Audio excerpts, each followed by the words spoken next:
नमस्कार, स्वागत है आप सभी का इंडिया न्यूज में। मैं हूं आपके साथ शापनी पटनायक। बुलेटिन की शुरुआत करेंगे सुपरफास्ट अंदाज में। लखनऊ को रक्षा मंत्री राजनाथ सिंह की बड़ी सौगात, 1710 करोड़ की 180 परियोजना का किया लोकार्पण और शिलान्यास। कार्यक्रम में सीएम योगी समेत कई मंत्री मौजूद।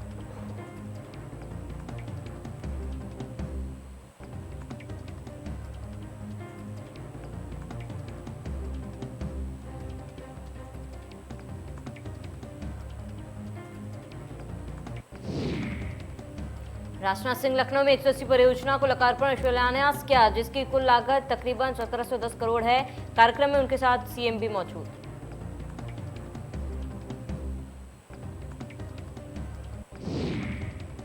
राज्यपाल कलराज मिश्रा और सीएम योगी की मुलाकात, यूपी के विकास से संबंधित विभिन्न मुद्दों पर की चर्चा। राज्यपाल ने सीएम योगी को फोटो प्रति दी भेंट। पूर्व राष्ट्रपति प्रणब मुखर्जी की प्रथम पुण्यतिथि, सीएम योगी आदित्यनाथ ने दी विनम्र श्रद्धांजलि। सीएम योगी ने ट्वीट कर दी श्रद्धांजलि।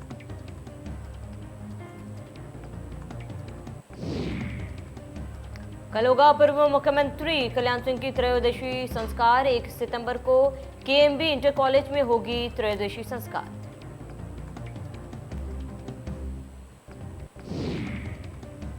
कल्याण की याद में आज प्रदेश भर में श्रद्धांजलि सभा, संगठन के 19 से 18 मंडलों में होगा आयोजन। सीएम योगी और संघ के बड़े पदाधिकारी करेंगे नमन।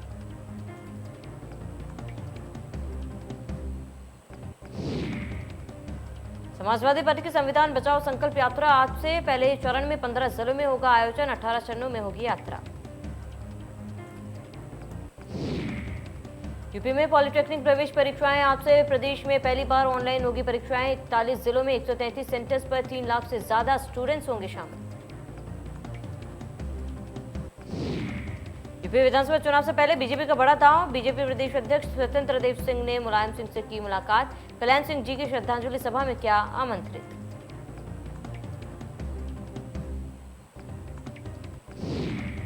किसान नौजवान यात्रा को लेकर जनपद बहराइच पहुंचे सपा के प्रदेश अध्यक्ष नरेश उत्तम पटेल ने भाजपा सरकार का हमला बोला। बहराइच नरेश उत्तम का हमला।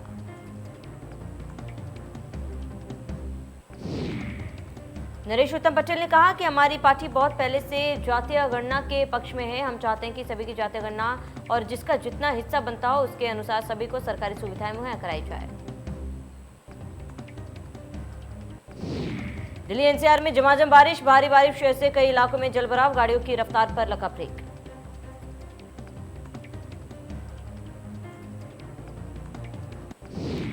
नेपाल के पहाड़ी इलाकों और भारत के तराई क्षेत्र में लगातार हो रही बारिश से महाराजगंज के निचलोल और नौतनवा तहसील क्षेत्र के कई गांव बाढ़ के पानी से पूरी तरह घिर चुके हैं। गांव में कई फीट पानी घुस जाने से ग्रामीणों और पशुओं को भारी समस्याओं का सामना करना पड़ रहा है। लोग अपनी छतों और ऊंचे स्थानों पर रहने के लिए मजबूर हो गए हैं।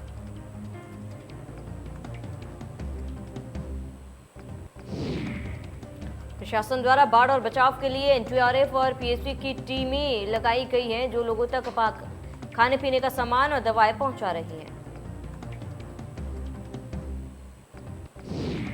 बाढ़ में फंसे लोगों को निकालने का काम भी लगातार जारी है। वहीं डीएम और एसपी ने बाढ़ से घिरे कई गांवों का दौरा करके राहत सामग्री वितरित की और ग्रामीणों की समस्याएं जानी।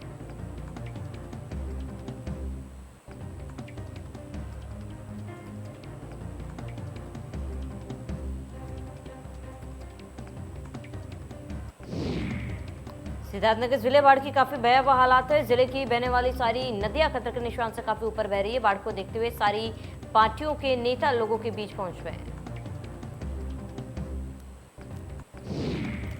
सपा के पूर्व विधायक विजय पासवान बाढ़ पीड़ितों के बीच पहुंचे और उनका हाल जाना। इस मौके पर उन्होंने प्रशासन से बाढ़ पीड़ितों को जल्द से जल्द राहत सामग्री पहुंचाने की अपील की।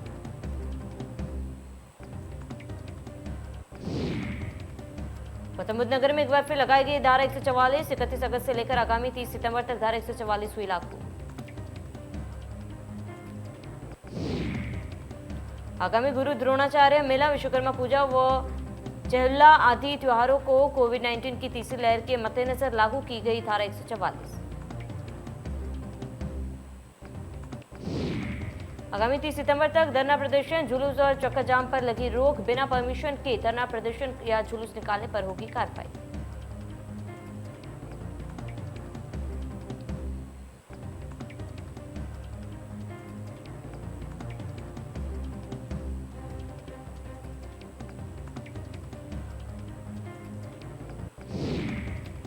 मुख्यमंत्री योगी आदित्यनाथ ने बड़ा ऐलान करते हुए श्री कृष्ण की नगरी मथुरा में मीट और शराब पर पाबंदी लगाने की बात कही है।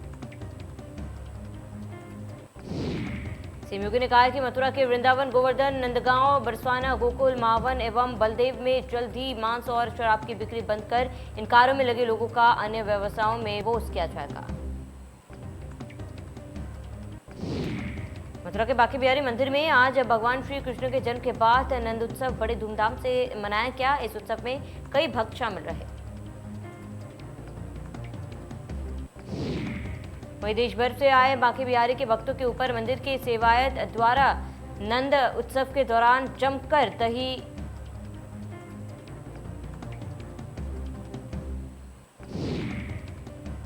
पुणे में कृष्ण जन्माष्टमी में दिखी गंगा जमुनी तहजीब की झलक। मुस्लिम भाइयों ने साथ मिलकर उतारी भगवान कृष्ण की आरती। आपसी भाईचारा बनाए रखने को लेकर ईश्वर से की प्रार्थना।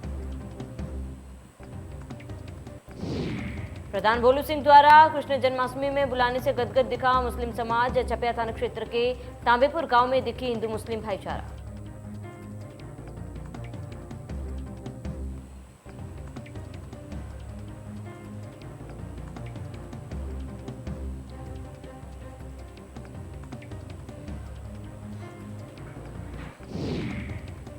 इसी बीच एक बड़ी और अहम जानकारी निकलकर सामने आ रही है। बड़ी जानकारी से आपको रूबरू कराते हैं। इस वक्त की बड़ी जानकारी सुप्रीम कोर्ट से सुपरटेक को बड़ा झटका। बड़ी जानकारी आपको बता दें, नोएडा में 40 मंजिला 2 टावर गिराने का आदेश।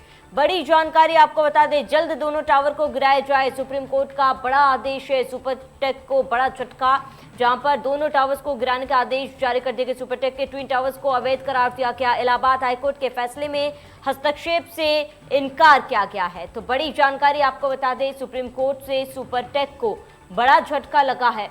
और आपको बता दें कि नोएडा में 40 मंजिला 2 टावर गिराने का आदेश जारी कर दिया गया है। बड़ी जानकारी, जल्द दोनों टावर को गिराया जाएगा और सुप्रीम कोर्ट का ये आदेश है। सुपरटेक के ट्विन टावर्स को अवैध करार दिया गया है।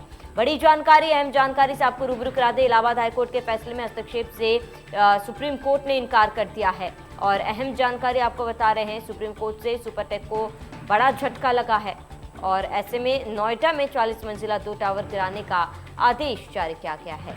तो बड़ी जानकारी, जल्द दोनों टावर को गिराया जाएगा। सुप्रीम कोर्ट का ये आदेश आ चुका है और सुपरटेक के ट्विन टावर्स को अवैध करार दिया गया है। 40 मंजिला का ये इमारत था जिसको अब गिराने का आदेश सुप्रीम कोर्ट द्वारा जारी कर दिया गया है।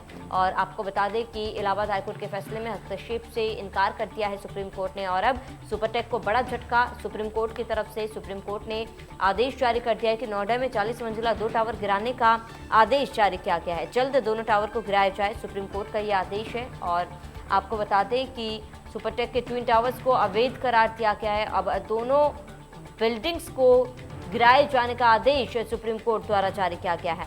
बड़ी जानकारी, अहम जानकारी इस वक्त की आपको बता रहे हैं। यहाँ पर सुप्रीम कोर्ट से सुपरटेक को एक बड़ा झटका लगा है और नोएडा में 40 मंजिला 2 टावर गिराने का आदेश जारी किया गया।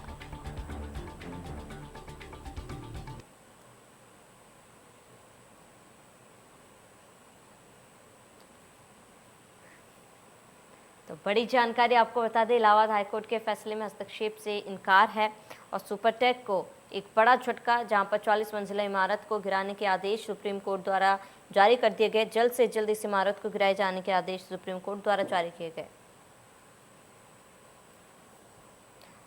वहीं ज्यादा जानकारी के लिए डिप्टी एडिटर आशीष सिन्हा हमारे साथ जुड़ चुके हैं। आशीष जी, क्या कुछ पूरी जानकारी है? सुप्रीम कोर्ट की तरफ से क्या कुछ तर्क रखा गया है? सुप्रीम कोर्ट को एक बड़ा झटका लगा है। सुप्रीम कोर्ट ने सुपरटेक के एमरेल्ड टावर के जो टावर हैं, जो 40 मंजिला हैं, उनके गिराने के इलाहाबाद हाईकोर्ट के आदेश को बरकरार रखा है। दरअसल इलाहाबाद हाईकोर्ट ने इन दोनों टावर्स को अवैध करार देते हुए गिराने के आदेश दिए थे, जिसके खिलाफ सुपरटेक सुप्रीम कोर्ट आ गया था। आज सुप्रीम कोर्ट ने अपने फैसले में इलाहाबाद हाईकोर्ट के फैसले पर मुहर लगाई। कोर्ट ने कंपनी को कहा कि आप 2 महीने के भीतर इस टावर को 3 महीने के भीतर आपको इस टावर को गिराना होगा। और इतना ही नहीं, जो खरीदार हैं उनको 12% अतिरिक्त ब्याज के साथ उनको पूरी जो रकम होगी वो लौटानी होगी। एक बड़ा झटका, एक बड़ा आदेश सुप्रीम कोर्ट का। जी बिल्कुल आशीष जी, तमाम जानकारी के लिए आपका बहुत बहुत शुक्रिया। तो यहाँ रुकेंगे एक छोटे से ब्रेक के लिए। देखते रहिए इंडिया न्यूज।